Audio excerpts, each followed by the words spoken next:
त्या कर्नाटकामध्ये देवेगौडांचा नातू प्रज्वल रेवण्णा, त्याचं ते सेक्स स्कॅन्डल, त्याच्या चित्रफिती मागून चित्रफिती आलेले आहे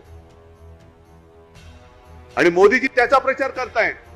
ह्याला मत द्या म्हणजे मला मत मिळेल, त्यांना मत मिळेल. त्या रेवन्नाची हात बळकट करा, कशाला आणखीन फिल्म काढायला? अशी सगळी माणसं, ते तर झालंच.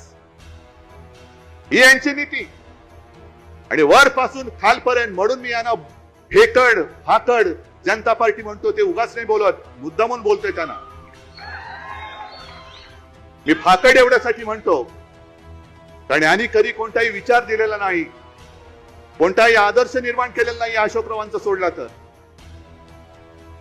ना नेता दिला, ना विचार दिला. आणि स्वातंत्र्याच्या लढ्यात तर ते कधीच नव्हते.